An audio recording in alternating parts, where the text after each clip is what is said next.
دریائے جہلم میں سیلابی پانی سے خطرہ منڈلانے لگا۔ ضلعی انتظامیہ کی جانب سے دریا کی قریبی آبادیوں کو محفوظ مقام پر منتقل ہونے کی ہدایات جاری کر دی گئی ہیں۔ اس وقت دریا میں 80,000 کیوسک پانی کا ریلا گزر رہا ہے، جس سے سیلابی خطرے کی گھنٹی بجنا شروع ہو چکی ہے۔ سیلابی صورتحال سے نمٹنے کے لیے ضلعی انتظامیہ متحرک ہو گئی۔ ڈپٹی کمشنر سیف انور جبا کی جانب سے جاری کردہ بیان میں واضح کر دیا گیا ہے کہ دریائے جہلم کے قریبی علاقوں میں رہائش پذیر افراد اپنے سامان اور پالتو جانوروں کو محفوظ مقام پر منتقل کر لیں۔ میں آج جہلم کے اسپیشلی لوگوں کو خطاب کرنا چاہتا ہوں اور میری ریکویسٹ ہوگی کہ ابھی جیسا کہ آپ کو معلوم ہے کہ ہم کرونا کے ساتھ ایک جدوجہد کر رہے ہیں، اس کے ساتھ ساتھ اس دفعہ فلڈ آنے کے بھی چانسز بہت زیادہ ہیں، اور آج بھی ہمارے جہلم ریور میں اس وقت 80,000 جو ہے کیوسک پانی چل رہا ہے۔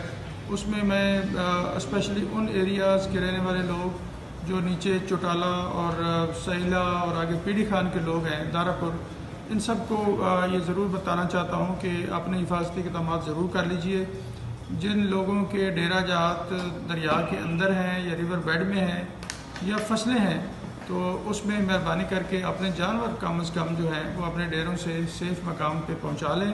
آلریڈی میں نے اس پہ اعلانات بھی کروا دیے ہیں، اور یہ اگلے 2-4 دن میں 1 لاکھ تک یہ پانی جو ہے بڑھنے کا چانسز ہے۔ دریا میں 1 لاکھ کیوسک پانی آئے گا۔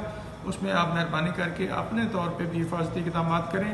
ریسکیو کی ٹیمیں، اس میں پھر life stock department, health department, revenue کے جو ڈپارٹمنٹ ہے، وہ آلریڈی اپنے اپنے ایریاز میں اپنے اپنے جگہوں پہ آلریڈی لوگوں کو اس پہ اویئرنیس بھی دے رہے ہیں، اعلانات بھی کروا رہے ہیں، اور خدا نخواستہ اگر پانی بڑھتا ہے تو پھر انشاءاللہ آپ کی باقی امداد کے لیے بھی ہم وہاں موجود ہوں گے۔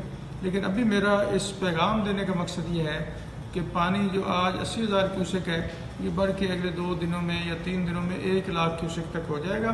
تو اس میں کچھ جگہوں پہ پانی آئے گا، اس کے لیے آپ اپنے حفاظتی اقدامات ضرور کر لیں۔ محکمہ موسمیات کی جانب سے مونسون بارشوں کی پیشگوئی بھی کر دی گئی ہے، جس سے سیلابی صورتحال مزید بڑھنے کا خدشہ ہے۔